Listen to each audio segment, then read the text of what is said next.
Welcome everyone, আসসালামু আলাইকুম। আশা করি সকলে ভালো আছেন। তো এই যে বাড়িটা আপনারা দেখছেন, এই বাড়িটা করার জন্য খরচ হয়েছে 5,50,000 টাকা।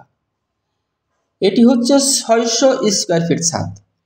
এই 600 স্কোয়ার ফিট ছাদের ভিতরে আপনি পেয়ে যাচ্ছেন 2টা মাস্টার বেড, 2টা টয়লেট, একটি কিচেন, একটি ড্রয়িং কাম ডাইনিং এবং সেই। তো দর্শক, এই 600 স্কোয়ার ফিটের ছাদের ভিতরে এত চমৎকার প্ল্যান কিভাবে করা হলো, আর কিভাবে কোন প্ল্যানে আমরা করেছি, আর কিভাবে করে 5.5 লক্ষ টাকার ভিতরে আমরা এই বাড়িটি নির্মাণ করতে পেরেছি, তো পুরো বিষয়টা আমরা আপনাদের সাথে শেয়ার করব। অবশ্য ভিডিওটি স্কিপ না করে শেষ পর্যন্ত দেখব, তাহলে এই বাড়িটার বিষয় যে কীভাবে 5,50,000 টাকার ভিতরে এত সুন্দর মানের 2 বেডরুমের একতলা বাড়ি নির্মাণ আমরা করতে পেরেছি, তো পুরো বিষয়টা আমি আপনাদের সাথে শেয়ার করব।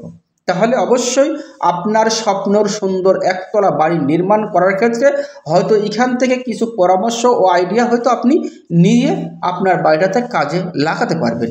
তো এটি হচ্ছে বাড়ির সামনের সাইড, এটি হচ্ছে বাড়ির সামনের সাইড। এটা সাধারণ একটি একতলা বাড়ি, একবারে সাধারণ বাড়ি। এটা হচ্ছে গ্রামের বাড়ি, একবারে সাধারণ বাড়ি। তো আমরা চাইলে এরকম সাধারণ বাড়ি করে সুন্দর বাড়ি নির্মাণ করতে পারি। তো এটি হচ্ছে মেন গেট। তো আমরা ভেতরে প্রবেশ করে দেখব যে আসলে কিভাবে এই বাড়িটার ফ্লোর প্ল্যান আমাদের সাজানো হয়েছে এবং ফাউন্ডেশনটি কিভাবে আমরা করেছি, পুরো বিষয়টাই বলবো। তো আসেন, যে আমরা গাঁথনি করে নিয়ে কেন রেখে দিয়েছি, আর কেন আপনি গাঁথনি করে নিয়ে ছাদটা করবেন।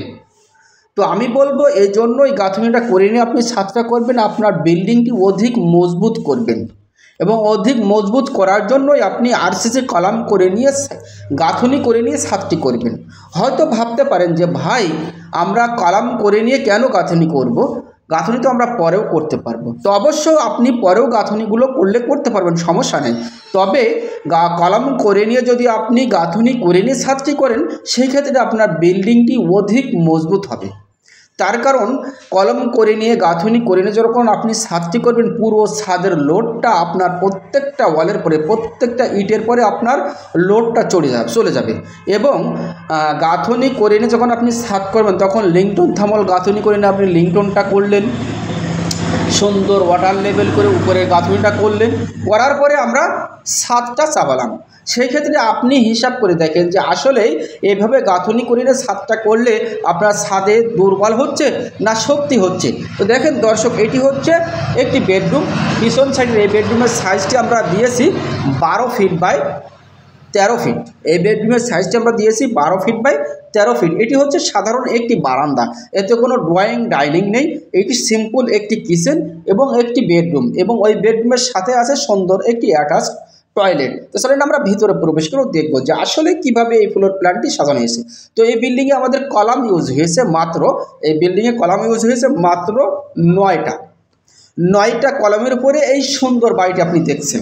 আপনি চাইলে সেম প্ল্যানে এই কিচেনটি সাজাতে পারেন, সেম প্ল্যানে আজকের এই বাড়িটি নির্মাণ করতে পারেন। দর্শক, এটি হচ্ছে কিচেন। এই কিচেনের সাইজটি দেওয়া হয়েছে 4.5 feet by 7 feet, 4.5 feet by 7 feet. চলেন, এটা হচ্ছে বেডরুম, পিছন সাইডের বেডরুম। এই বেডরুমের সাইজটি দেওয়া হয়েছে 11 feet by 16 feet, 11 feet by 16 feet এই বেডরুমের সাইজটি দেওয়া হয়েছে। যেহেতু বেডরুম 2টা, এই কারণেই একটা বেডরুম একটু বড় করা হয়েছে। এই বেডরুমের জানলা দেওয়া হয়েছে 2টা, 4 ফিট বাই 4 ফিট জানলা ইউজ করা হয়েছে। তো এই বেডরুমের সাথে একটি সুন্দর একটি টয়লেট, এই টয়লেটের সাইজটি দেওয়া হয়েছে 7 feet by 4 feet, 7 feet by 4 feet এই টয়লেটের সাইজটি দেওয়া হয়েছে। তো দর্শক, আমরা যারা স্বপ্নের সুন্দর একটি একতলা বাড়ি নির্মাণ করব, অবশ্যই আপনার বাড়িটাতে দক্ষ একজন কন্ট্রাক্টর এবং দক্ষ একজন মিস্ত্রি আপনার বিল্ডিংয়ে নির্মাণ করার জন্য পরামর্শ করবেন, এবং সেরকম একজন দক্ষ কন্ট্রাক্টরের কাছে আপনার বাড়িটি হস্তান্তর করবেন আপনার বিল্ডিংটি নির্মাণ করার জন্য। দেখেন, তাহলে আমরা কি পেলাম, যে আসলে গাঁথনি করে নিয়ে আমরা ছাদ করব।